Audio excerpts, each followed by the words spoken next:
Hello, नमस्कार सभी को, मेरा प्यारा नमस्कार।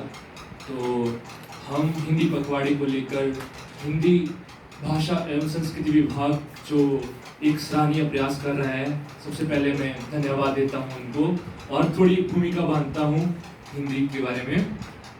सबसे पहले भारतेंदु हरिश्चंद्र जी ने कहा था, निज भाषा उन्नति आए, निज भाषा उन्नति आए, सब उन्नति को मूल, बिन निज भाषा उन्नति के मिटत ना हिय के शूल। भाषा विचारों की संवाहक है और मानव के विकसित जीवन की पहचान है। यह सभ्यता, संस्कृति और कला की धारक है। भारत में ज्यादातर लोग हिंदी भाषा ही बोलते हैं। हिंदी को 14 सितंबर 1949 को संवैधानिक रूप से राजभाषा घोषित किया गया। इसीलिए प्रत्येक वर्ष 14 सितंबर को हिंदी दिवस के रूप में मनाया जाता है। राजभाषा का एक निश्चित मानक स्वरूप होता है जिसके साथ छेड़छाड़ या प्रयोग नहीं किया जा सकता। हिंदी मूलतः फारसी शब्द है जिसका अर्थ है हिंद से संबंधित। संविधान के भाग 17 में अनुच्छेद 343 से लेकर अनुच्छेद 351 तक हिंदी भाषा के बारे में और 22 अन्य जो बोलियां हैं उनके बारे में संग्रहित किया गया है। संविधान के एक भाषा विषयक उपबंध हिंदी, अंग्रेजी एवं प्रादेशिक भाषाओं के परस्पर विरोधी दावों के बीच सामंजस्य स्थापित करने का प्रयास करते हैं। अब हम बात करते हैं हिंदी शब्द की उत्पत्ति के बारे में। हिंदी शब्द की उत्पत्ति भारत के उत्तर पश्चिम में प्रवेश करने वाले विदेशियों ईरान, फारस से संबंधित है। भारत में आने वाले इन विदेशियों ने जिस देश के दर्शन किए वह सिंधु नदी के पूर्व दिशा में स्थित था। ईरानी लोग सिंधु को हिंदू कहते थे, वह स को द में परिवर्तित कर देते थे।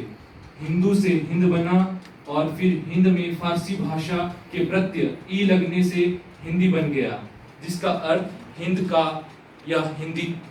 हिंदी शब्द मूलतः फारसी का है, ना कि हिंदी का। यह ऐसा ही है जैसे बच्चा हमारे घर जन्मे और उसका नामकरण हमारा पड़ोसी करे। हालांकि कुछ कट्टर हिंदी प्रेमी हिंदी शब्द की उत्पत्ति हिंदी भाषा में ही दिखाने की कोशिश करते हैं। आधुनिक हिंदी का जनक या हिंदी का जो जनक माना जाता है उसे भारतेंदु हरिश्चंद्र को कहा जाता है। हर साल हम हिंदी दिवस को मनाते हैं, लेकिन जैसे हम अभी गोष्ठियां करते हैं, कवि सम्मेलन करते हैं, यह यहीं तक सीमित हो जाता है। हम पूरी साल हिंदी के प्रचार प्रसार में अपना कोई बहुमूल्य योगदान नहीं देते।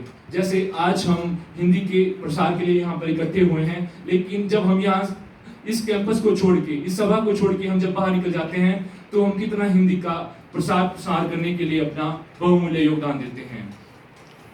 हमारे भूतपूर्व प्रधानमंत्री स्वर्गीय अटल बिहारी वाजपेयी ने 1977 में संयुक्त राष्ट्र में हिंदी में भाषण देकर अंतर्राष्ट्रीय मंच पर हिंदी का मान बढ़ाया था। वह पहला मौका था जब संयुक्त राष्ट्र संघ जैसे वैश्विक मंच पर हिंदी में किसी ने भाषण दिया था। इसी का एक अनूठा प्रयास है कि हर वर्ष 10 जनवरी को विश्व हिंदी दिवस मनाया जाता है और जो संयुक्त राष्ट्र संघ है उसकी एक छठी भाषा हिंदी अपनाई गई थी। हिंदी बहुत समृद्ध है क्योंकि फिल्मों में, समाचार पत्रों में बहुत अधिक इसका प्रचार प्रसार होता है। ज्यादातर जब हम हिंदी, मैक्सिमम जब लोग हिंदी फिल्मों को ही जानना और देखना पसंद करते हैं। हिंदी भारत का गौरव है, हिंदी भविष्य की आशा है, हिंदी हर दिल की धड़कन है, हिंदी जनता की भाषा है। तो हिंदी विश्व में तीसरी सबसे अधिक बोली और समझी जाने वाली भाषा है। अब मैं अपनी कविता के बारे में थोड़ा आपके सामने बताऊंगा, आपको थोड़ा विचार रखूंगा। आशा है आप मेरे विचारों को सुनेंगे। हमारी राजभाषा हिंदी। करते हैं तन मन से बंधन जनगण मन की अभिलाषा का, करते हैं तन मन से बंधन जनगण मन की अभिलाषा का, अभिनंदन अपनी संस्कृति का, आराधन अपनी राजभाषा का, आराधन अपनी राजभाषा हिंदी का। आओ हिंदी पखवाड़ा मनाएं, अपनी भाषा हिंदी को ऊंचाइयों तक पहुंचाएं। हिंदी राजभाषा हमारी है, हिंदी राजभाषा हमारी है। ये हिंदी वो है जो हिंदुस्तान की हर गली में रहती है। हमारी हिंदी ही है हमारे देश की स्वतंत्रता की प्रतीक। हमारी हिंदी ही है हमारे देश की स्वतंत्रता की प्रतीक यही है संवैधानिक व्यवस्था में स्पीक। मीरा और कबीरा के गीतों में हिंदी है, मीरा और कबीरा के गीतों में हिंदी है, राष्ट्रगान में हिंदी है। कवियों का कहना है कि भारत की पहचान हिंदी है।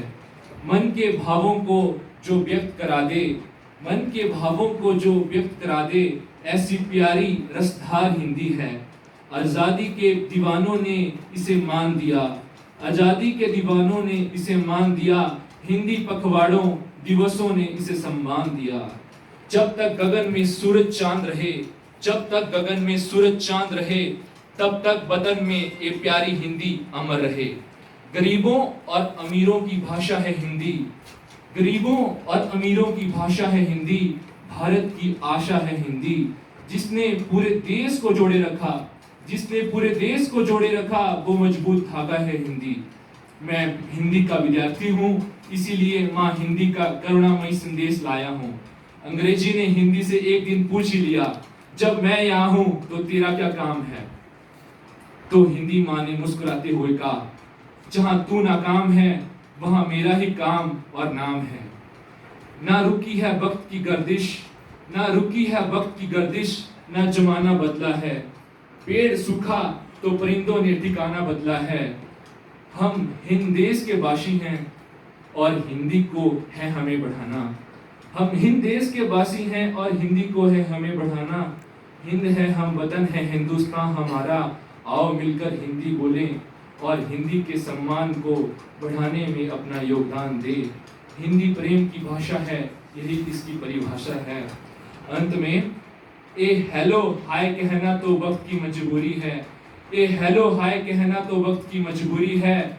आज भी मोहब्बतों में हिंदी जरूरी है। यहाँ सुबह उठकर सब गुड मॉर्निंग तो कहते हैं, पर ये सच है कि जय श्री राम बोले बिना हर सुबह अधूरी है। धन्यवाद। उम्मीद है आपको मेरी कविता अच्छी लगी होगी। जय हिंद, जय भारत। उमेश जी, काफ़ी अच्छी आपने कोशिश की है और लगातार ऐसे कार्यक्रमों में अगर आप आएंगे और हमारे वरिष्ठ क्या लिखते हैं, कैसे उनकी रचनाओं को आपने ध्यान से सुना करना, तो उससे आप धीरे धीरे आने वाले समय के अच्छे कवि कहला सकते हैं। तो अच्छी कोशिश। तत्पश्चात श्रीमती कृष्णा